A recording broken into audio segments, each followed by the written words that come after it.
Good morning, Matt Waldman. Happy post-Super Bowl joyous. What is this? Is this like a holiday yet? What have they done here? I'm sure it's a holiday in Philadelphia, in the Oh Delaware my God. area, and the They don't South have enough Jersey area, don't have right? enough grease for the polls in Philadelphia. I'm telling you that. I'm sure they don't. Hi, everybody. I'm Bob Harris. He's Matt Waldman, author of the Rookie Scouting Portfolio. He's in the midst of the work on that project, and it's going to be fantastic. I'd like for him to tell you about it briefly before we plunge in to the fantastic season that was, including Super Bowl 59 and the remarkable performances by those Philadelphia Eagles. We'll keep it quick. It's by far the best thing that I do in this space. It's in its 20th year now. It's available at mattwaldman.com for $21.95. You get a pre-draft and a post-draft. Whether you're a fantasy player, which will greatly benefit you, or whether you're just a draftnik who wants to see probably the most comprehensive evaluations you're going to find, in-depth comprehensive evaluations on the play of quarterbacks, running backs, wide receivers, and tight ends. This is the thing for you. And of course, you can also get the projections and Dynasty rankings, which is a separate service, which I update throughout the year beginning in June and give the last one in June, and that's for $24.95. That one's for people who don't want the why, they just want the what. And you're paying more for the what, because all the why that I do the work for goes into the RSP. And if you just want the quick answers, then I'm making you pay for the quick answers. That's just how that works. They're actually good compendium. So for less than Concise $50, compendium. yes, exactly. So for a little more than $45, you get both, and they really do work well hand in hand. But I would say if you've never gotten anything before, get the RSP. I joke around all the time. Well, I don't actually. I say pleasantly surprising readers since 2006, or pleasantly shocking them. And I would say that most first-time people are pleasantly shocked by what they get, and usually hear, I would pay double for what you paid, or triple for what you get. And I get people who literally say, don't get this during the early bird period, get it for when you pay full price. So there you go. One of them right there. That would be me. Right, I'm appreciative of that. MattWaldman.com.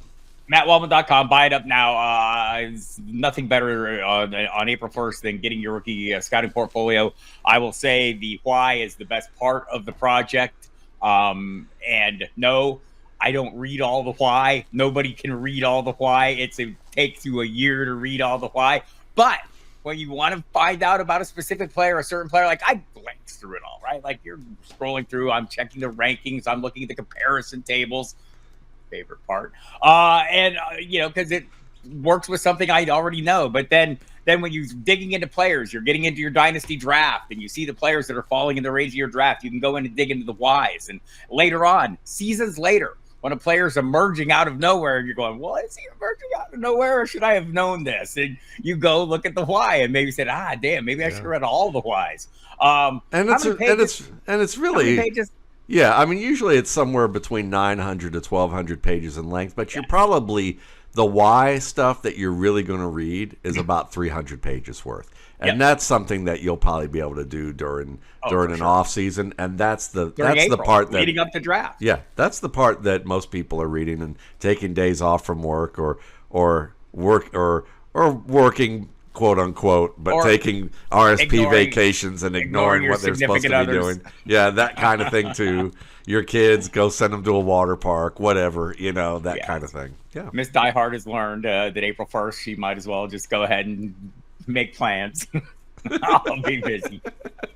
All right, let's dive into the season that was, the season that's coming, and we'll start with the game that was Super Bowl 59 in New Orleans.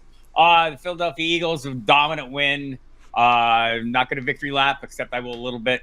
Really felt like the Chiefs would have a plan to contain Saquon Barkley, because what else would the approach be? It was a pretty good plan. They held him to 57 rushing yards, but the problem with this is something everybody seems to have forgotten. Jalen Hurts is quite capable, and he demonstrated that. And also the Eagles defense obviously probably could have won the MVP if it were a group award. But Jalen Hurts got the MVP for his performance this game, Matt. So let me frame it like this. Jalen Hurts, you can feel and fuck any of these you choose. Good, very good, great. I think he's very good.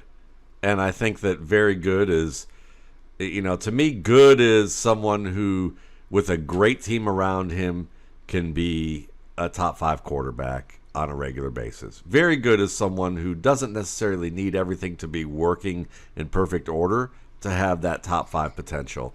Great is, I think, you can have a bad team and be elevating it to the level that you are capable of top 5 production, even with a team with significant holes in it. And so I would say he's a very good player. We've seen him with an Eagles offense that was less than, and now we're seeing him with a team that is more than most in terms of up front and with its skilled talent and also with its accompanying defense. So, and Hurts has continued to work at his craft. And does he have certain holes in his game that are still apparent? Yes, but they're holes that you look at and say, it's kind of like if you were judging the Mona Lisa. It's still, you would look at it and say maybe there's some things technique-wise that you would say has been updated or changed, or you could point out, but it's not anything that diminishes, its quality on a regular basis. However, you're just looking at his performance. Maybe that's not a good metaphor, or a good example, but I would just say this, is that whatever it is that he doesn't do well, most defenses can't exploit it enough regularly with a good team around him to stop him for any long-term level, game by game. In a game where the defense was in control, him throwing from hitting 17 to 22 passes, 221 yards, 2 touchdowns, and 1 interception. But he carried the ball 11 times for 72 yards, touchdown, push, still undefeated in that regard. I just feel like, and I think the superstar level, the great level of him is his emotional control, right? Like there's nobody who has been through more crap and handled it better than this guy. Who there's a meme floating around out there of him with the single photo for every emotion, right? Yeah. And it's that same calm outward demeanor. I'm sure there's a lot under the surface we don't see, but that's the idea. We don't see it. And neither do his teammates during games. I think that's a huge factor for him that can't be overlooked. I think he is verging on great. We'll see where he gets over the course of time, but he is definitely very good. And I'm just going to say, I mean, like, I've done a handful of mock drafts. We're going to talk about some of the values that I've seen in these mocks over the course of this field or fucking. But he's almost universally gone as the 4th or 5th quarterback off the board, right? Well, maybe some people think Joe Burrow, have him a little head. But the conversation is Jaden Daniels, Josh Allen, Lamar Jackson, Jaden Daniels, then Joe Burrow and Jalen Hurts, whichever order. And I think you can make the case that people are maybe overlooking him a little bit. But as long as Saquon Barkley's in the house, maybe they should. 100 fewer completions this regular season than last. That's a volume-based number. It's not based on him. It's because there's a Saquon Barkley. So that would be the other question, that immediately comes to mind. Saquon Barkley, is he the new Christian McCaffrey? Is he the locked-in 101? And I mean, there's going to be variation. Jamar Chase is going to be in that conversation and others. But as far as running backs, is he definitely the top of the heap for you, or you have room for some other guys to push into that conversation? I mean, I think it's a long offseason. So at this point, I think it's safe to say it's Saquon Barkley. But as the season continues and we see any changes along that offensive line due to injury or any types of holdouts or any type of trades, certain teams could get stronger where there's talents who are commensurate with Saquon Barkley who could elevate. I mean, certainly you look at someone like Breece Hall. If Breece Hall somehow finds himself on another team, right, and a good team, say if Breece Hall became a 49er and they let Christian McCaffrey out to pasture, I'm not saying it's likely. I'm just giving an example. If that hypothetical example occurred, I would put Breece Hall up there with Saquon Barkley. If Nick Chubb winds up on a team with an excellent line, I would say that injuries haven't killed his career. He looked pretty good.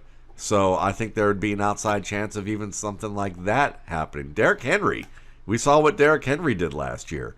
They're probably going to continue to ride that.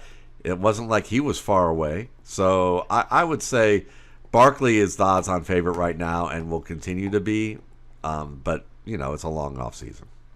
Interesting. Breece Hall. Check this week's fantasy notebook at footballguys.com to come as I look at my ongoing series of will they rebound or not is coming in. Yes, there's a lot of talk about a Breece Hall potential trade, but I'm with you on Saquon Barkley.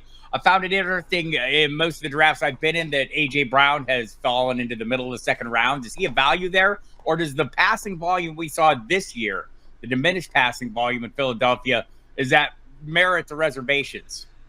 I would say it's a nice bargain right now, but let's remember that the Chiefs just stopped Saquon Barkley a bit, made him hesitant a little bit, and he wasn't as strong as people maybe expected because the team game plan against him. Now, not every team's going to have, Steve Spagnuolo and the Chiefs defense to force Barkley to do some things that maybe he's uncomfortable with, but I think that more teams will have kind of a blueprint on how to stop the Eagles' ground game, at least from overflowing, and at least keeping it limited to some extent.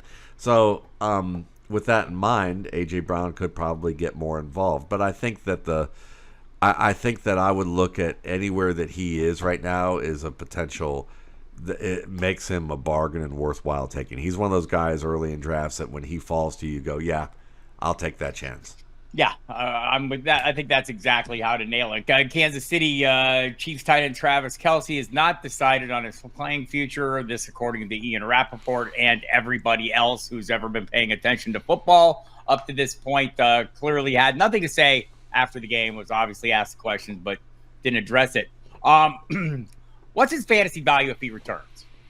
Well, I mean, he was tight end 5 this past year. So it's not like that was awful. He only had 3 touchdowns, which people, which is the big difference. I mean, if he had an 8 touchdown season, he would be, he would easily have been tight end 4, maybe knocking on tight end 3.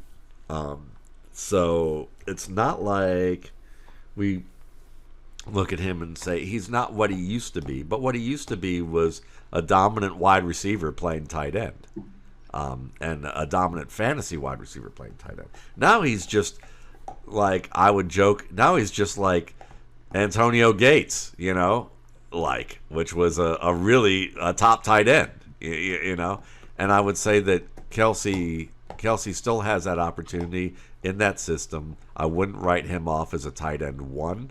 I would just say that you're not going to see the days of him being a 1,300, 1,400 yard receiver. You're going to see more likely the 700 to 900 yards at best, and somewhere between, probably 4 to 6 touchdowns, I would say would be more likely with him.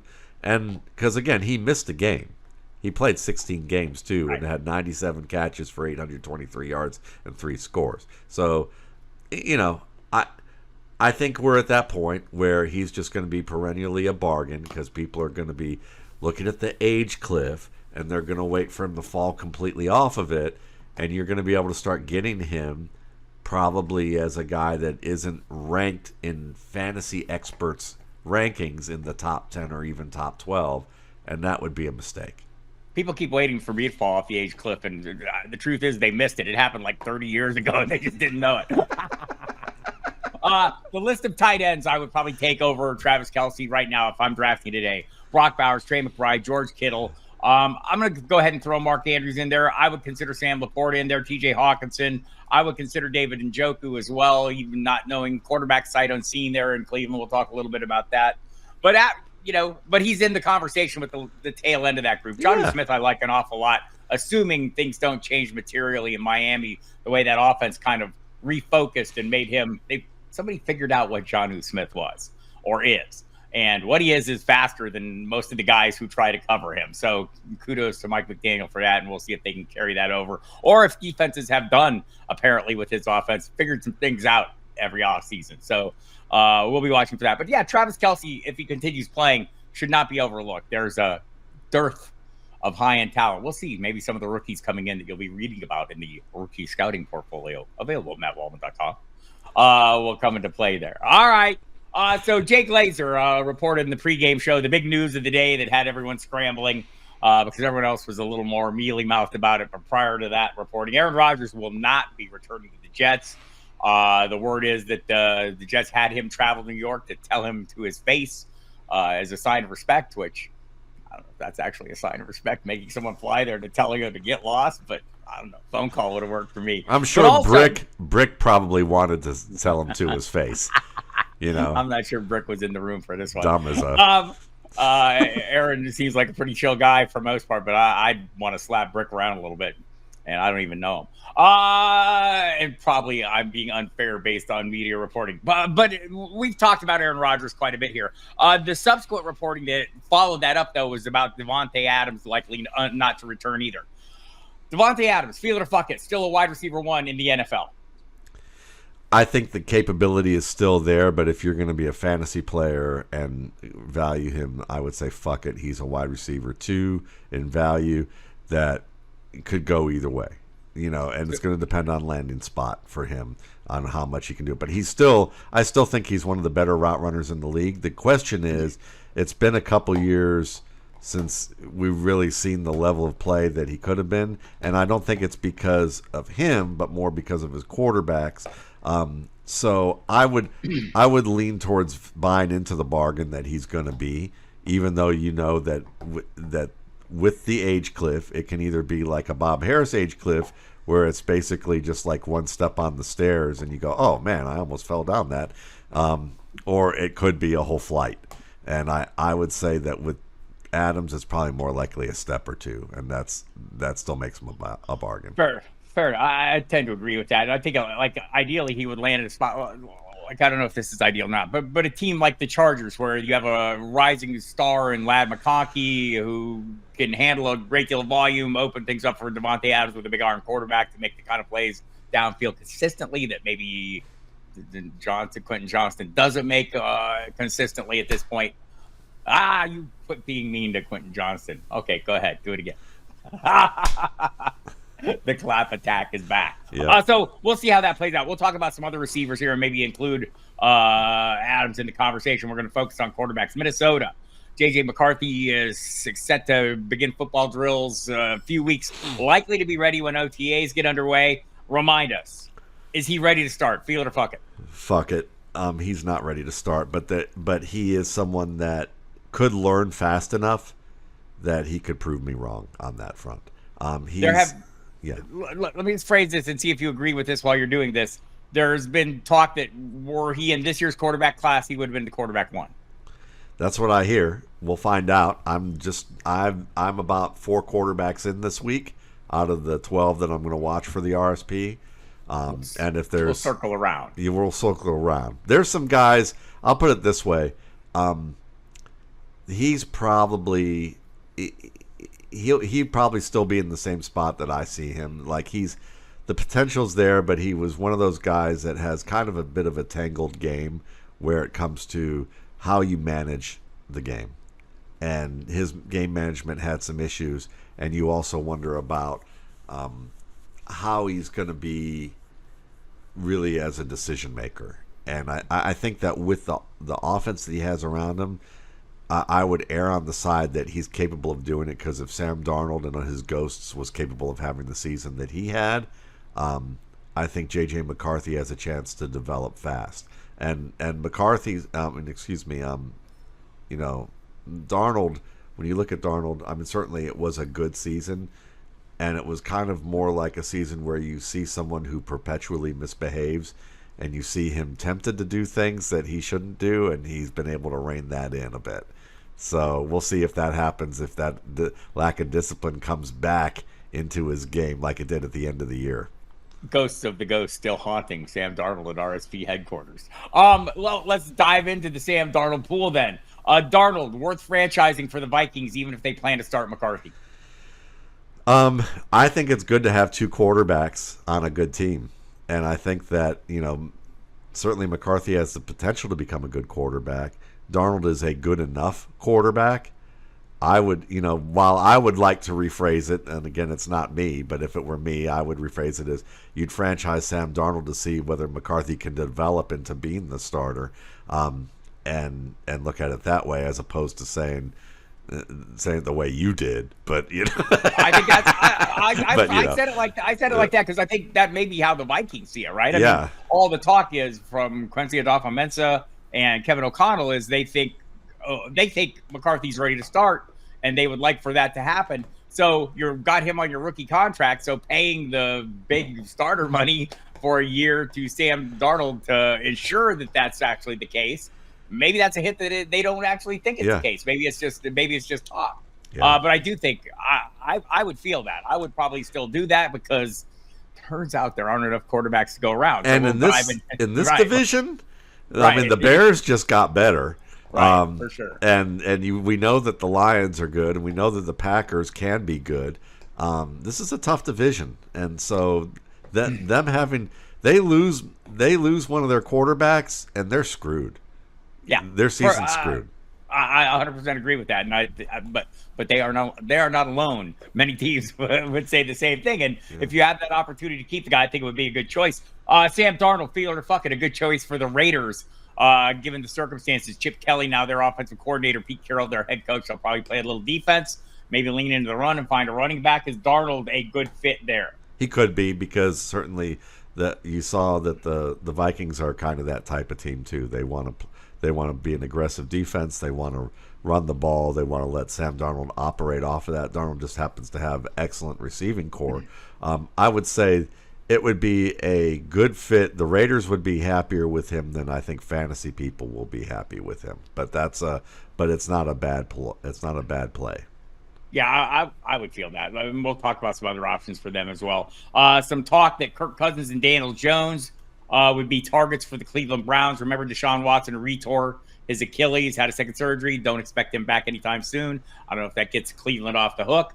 Also, Myles Garrett, probably not back soon. Also, maybe as requested to trade. A lot going on in Cleveland. Would Kirk Cousins and or Daniel Jones be fixes to anything? No, not remotely. Say fuck it, Matt. Come on. Say fuck it.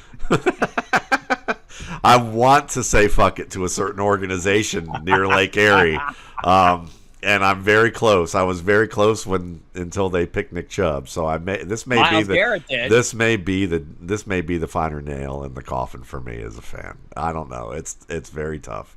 So I fuck that. Fuck what was it? The bologna sandwich, you know. Yeah, we don't want the bologna sandwich there, and we don't want the limp pickle either. So still a bologna sandwich. Yeah. That's fair enough. Yeah. The Giants have a need as well, although they have the number 3 pick, and we'll see if Shedeur Sanders or Cam Ward, factor in there. But there's talk that Jameis Winston and or Darnold are on their radar. Either of those work for you, feel it or fuck it, with the Giants. I'd like Darnold because I think Darnold is a little more capable of reining in his craziness on the football field. I think where Sam Darnold tries to run from the ghosts and recognizes that they're ghosts, I think Jameis wants to make cookies for them and wants to put on a show with them and have tea and take them on trips and all sorts of things, and not realize that they're specters waiting to ruin him. But I mean, it's entertaining and you kind of enjoy that kind of lunacy, but I would rather have and I think the Giants would rather look at Darnold. I think the Giants are more of a Darnold team. And plus, I joke around, I've had, if you're going to make fun of every team, in the vein of making fun of every team and their fans, and I'm not saying all fans, I would joke that Atlanta fans, there aren't any Atlanta fans because Atlanta is now full of a place where everyone's from somewhere else. So there's not many Atlanta fans. Most of them who are born in Atlanta are Georgia fans because Georgia football is bigger than Atlanta football, I would still argue. Giants fans, I would argue that they kind of have that their most diehard media fervent fans are kind of smug. They have this smugness, they even if it's the free agent signing who hasn't shown anything, they're yeah, we've just pulled something over the rest of the league. They have that kind of smile. Daniel Jones, yeah, he's better than the people who are criticizing him to be. Yeah, Saquon Barkley, he's not. Yeah, he's done. We're getting rid of him a year early. It's fine. It's not going to be a big deal. There's a little bit of smugness with them, and I would say that Sam Darnold probably fits that better than like Jameis. I don't think Jameis fits their deal. From a fantasy perspective, fuck that. I'm here for the Jameis 30 touchdown, 30 interception season with Malik Neighbors getting about 20 of those TDs. In Pittsburgh, Justin Fields expected to receive interest from several teams if he hits the free agent market. The Steelers still open to re-signing Fields. Is he a better option than Cousins, Jones, Darnold, or Winston? I think he's a better option than Noodle Arm Cousins. I think he's a better option than Linguini launcher? The Linguini launcher, yes.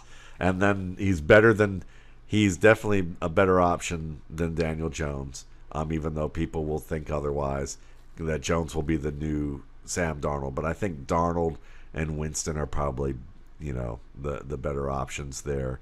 I just look at Fields, and Fields will be better for fantasy because he can run. Yes. And people will like that. But he still showed the same behaviors as a starter this year that he showed in Chicago, and there was good reason why they switched to Russell Wilson. I just don't think he's a starting quarterback right now.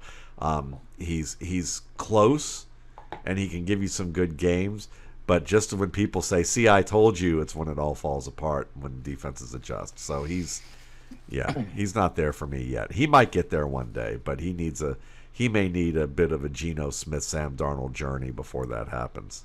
I have seen conflicting reports on the Steelers' actual interest in both these quarterbacks, Russell Wilson and Justin Fields. Some feel like Justin Fields is the guy. Russell Wilson seems to think Russell Wilson still might be the guy, says his negotiations are ongoing. Also, though, the Giants are said to be interested. We touched on the Raiders. Would any of these teams, is Russell just going to Russell wherever he is and it really doesn't matter?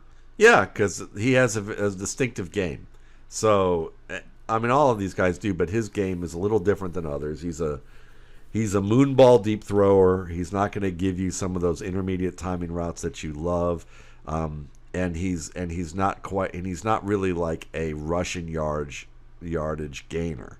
He's more of a scrambler. So would he be good with New York? I think he'd be very good in New York. And it would play out with the Malik Neighbors, I can win any ball against anyone at any time type of mentality that he has. And you can use him like a plus George Pickens, who's just minus on the height range.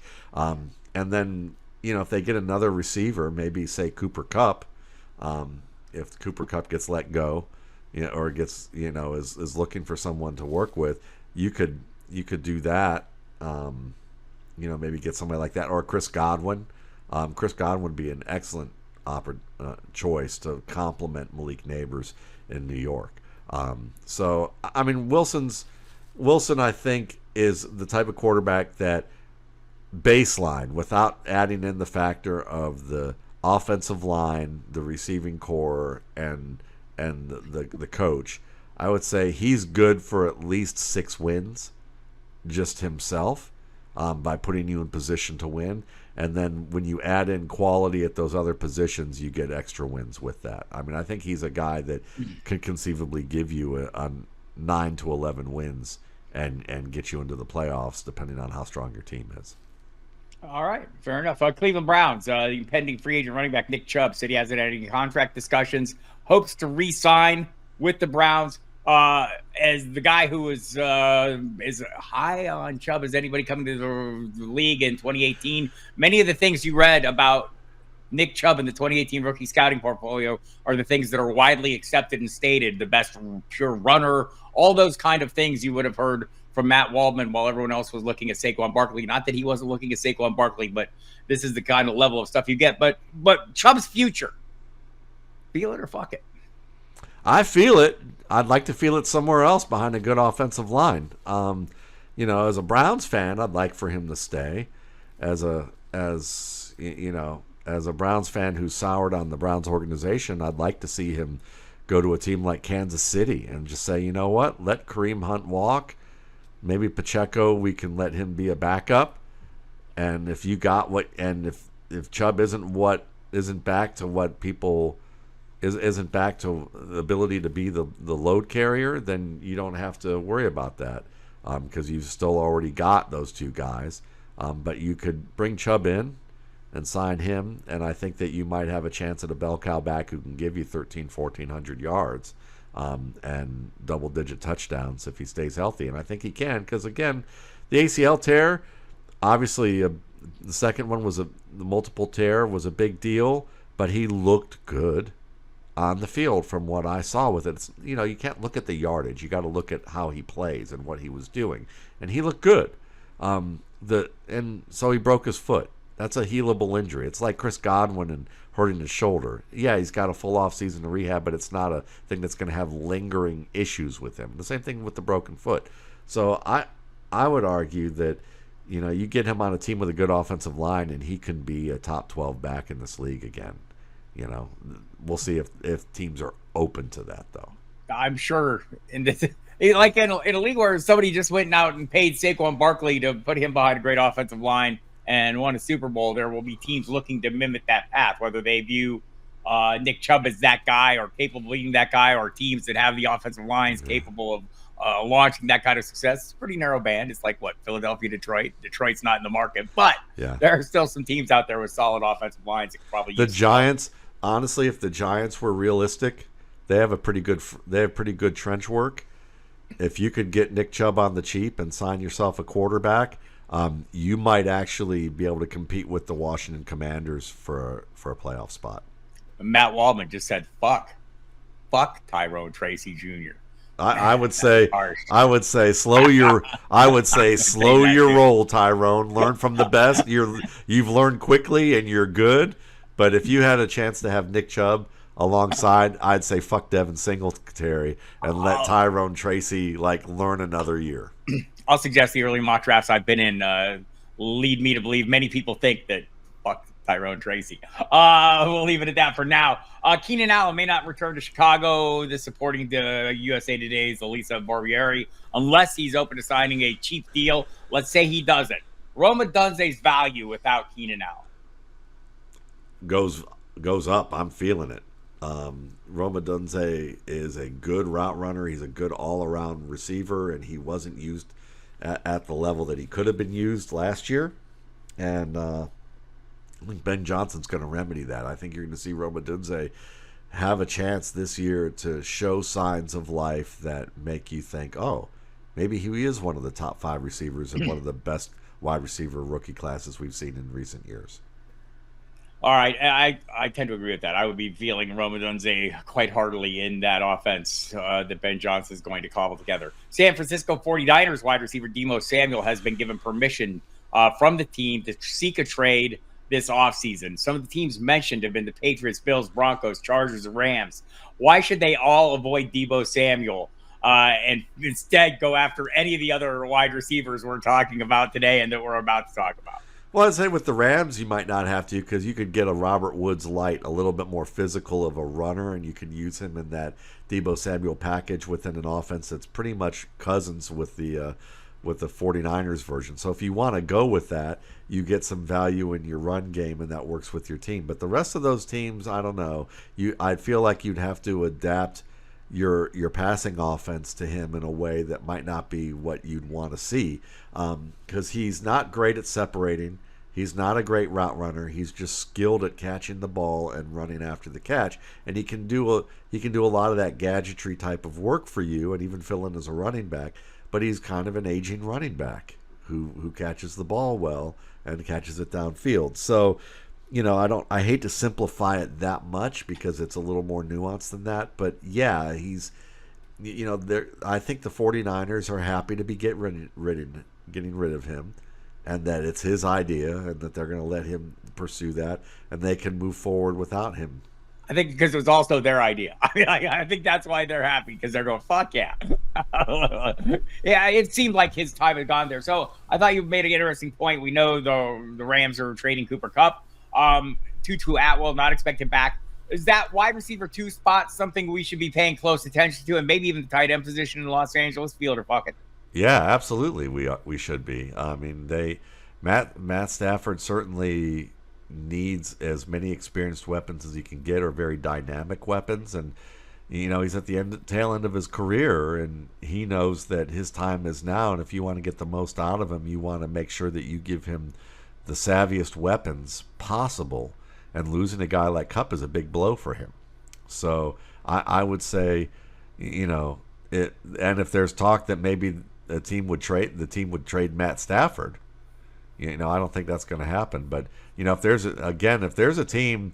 I was talking about this with my buddy Alex last night, or yesterday, or 2 days ago, is that if there's a team that you could say instantly could become a contender if they got themselves a quarterback and a second wide receiver, imagine if, say, the Giants traded some draft capital and traded away Wan'Dale Robinson and got Cooper Kupp and Matt Stafford to pair with Neighbors. I think suddenly we're looking at the Giants being a team that could legitimately be the wild card and maybe even beat the Eagles one out of 2 times.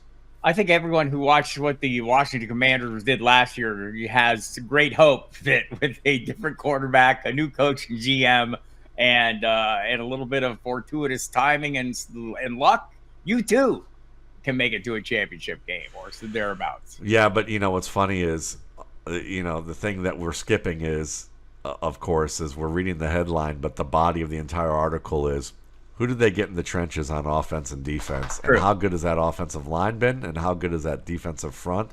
And Fair when you point. have those 2 things, it's kind of like the rest is like icing on a really delicious cake. Totally true. The Eagles would agree with that 100%. and the Super Bowl 59 was proof of it. Green Bay Packers running back Josh Jacobs said he believes the team needs a proven number 1 wide receiver this offseason. And it's funny because I hadn't really thought about it, but they do. And so some of the names mentioned, like you look at the teams that have been considered receiver needy, and we're going to talk about this in reference with Bengals wide receiver T. Higgins, an unrestricted free agent. We'll see how the team plays that out. But you think the Patriots have been talked about, the Commanders have been talked about, Chargers, now the Rams are being mentioned. I don't hear people talking about Green Bay. Feeling fuck it. T. Higgins to the Packers. Fuck it. You know who I'd rather have? Davante Adams come back. Let him come back. Let him come back to Green Bay and finish his career. I think that would be a perfect place for him to be a wide receiver 1. T. Higgins, listen, excellent wide receiver 2. I just think this is another example of T. Higgins is an underrated wide receiver 1. He's really a wide receiver 1. If he wasn't playing with Jamar Chase, he'd be a wide. He doesn't run wide receiver 1 routes. He's not the timing route specialist with the hard breaks that work back to the quarterback, where you're running the curls and the deep outs and the in cuts and doing it against players like that. He gets good safeties cover T. Higgins on routes well, covering him well on certain routes. And doesn't mean that he's not a great wide receiver too, but his role is just different than that. It's like telling someone, it's like assuming that a great baker is going to be a great chef. It's 2 very different. They both make food, but they're very different mediums that they're working in. And I think T. Higgins is kind of the baker of wide receivers rather than the chef. Is Terry McLaurin a chef that could use a baker to work alongside him in Washington? Yeah, he's one of those guys that operates out of like a dingy food truck and makes unbelievable food, and you're looking at it at first and going, I'm not eating that shit. Like that looks like that, and the food looks gross actually if you're like a picky eater. I'm not, but if you're a picky eater, you might look at that and go, there's no fucking way I'm taking a bite of that. And then you do, and you're like, this is delicious. That's Terry McLaurin's game. And I think, he needs a second option for sure. Olamide Zaccheaus proved himself reasonably well that he can be a good contributor, but we'll see whether or not his game can continue to grow or the team allows it to continue to grow. I think a proven guy would probably be best. All right, I'm going to touch on 3 guys that we've touched on in recent weeks, but there's just some interesting news on them and also some additional information based on the mock drafts I've been in. The Cardinals interested in signing Trey McBride to a contract extension. Makes perfect sense. How comfortable are you with McBride going as the tight end 2 in drafts as early as round 3? Maybe even 2. On ability, absolutely comfortable. On quarterback, a little shaky because And you what don't about know. Harrison? That's the thing. It's either one or the other.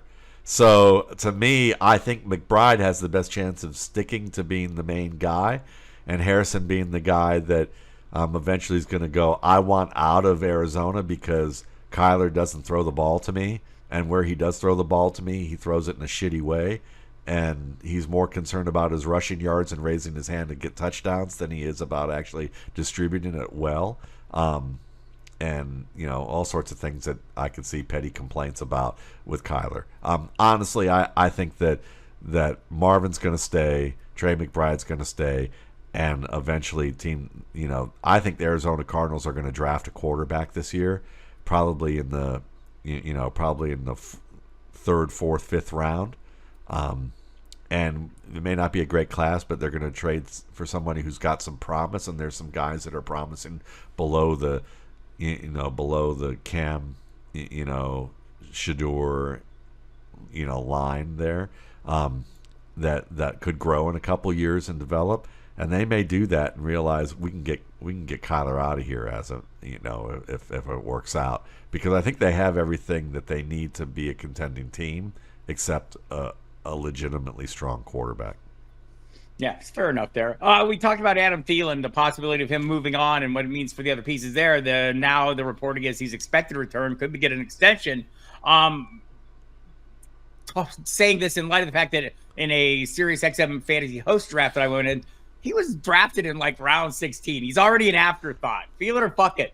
Adam Thielen, a viable fantasy option, playing with Bryce Young and a legitimate starting role. At that price, yes, absolutely. I would even go so far as saying anything after round 12, I would feel great about taking him, mainly because Bryce Young trusts him. He knows that he's the veteran that understands the field better than any of the receivers that they currently have. He's sure-handed, reliable, and he's good on scramble drills. And Young needs all of that. And I think that Thielen is kind of like an assistant coach on the field. And so with the way that he's being asked to be used, he's not being asked to be used like Davante Adams. If Davante, so the way he's being asked to get usage, or that his usage would be, it's worth that late of a pick because you can get probably 700 to 900 yards out of him. Fair enough. Tyreek Hill, interesting number here. Failed to record a catch of 30 or more yards after week 1. I talked about the speeds that he failed to hit. This was one of the years where he wasn't inside the top 20 in speeds the way he had been in past seasons. Had the outburst after the season. He wanted to move on. He has apologized for his harsh words. He did it as recently as this week. Owned them, was accountable for them. Mike McDaniel said the same thing. He'll be back. So looking at him going in drafts, I've seen him go anywhere from round 2 to round 3. What do you feel is the right price for Tyreek Hill in drafts in 2025? I think round 3 is pretty good, considering that he was wide receiver 18 this year.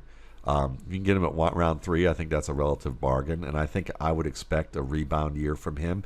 It's not like 81 catches, 959 yards, and 6 touchdowns is horrible, but it's certainly a long way off from expecting, 1,300 to 1,700 yards, which is where you would normally expect him to go.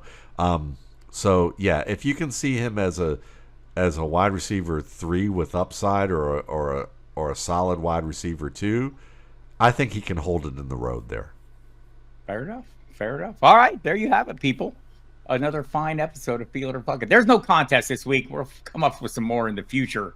But great job in the last contest once again. And thanks to Devin Knotts for being the one that bought the rookie scouting portfolios and said, hey, give them away as some contests. Do what you want to do over at Football Guys. Check out his content at Football Guys. You can check out Bob Harris's content at Football Guys. He's still ongoing there, sitting in his sitting in that club chair, with the pipe and the sweater, telling people to go fuck themselves, I'm actually listening to Motorhead in a Motorhead shirt right now, but I'll take that. I would love to, we could get an intro with you with one of those club chairs that you would expect like John Houseman to be in, and we could have Mozart playing, and then as the camera slowly turns in, it's your face, and it fades into Motorhead. I think that could be a fun thing with you. Yeah. I like that. All right, let's get the hell out of here. Love you. Goodbye. Love you. Bye.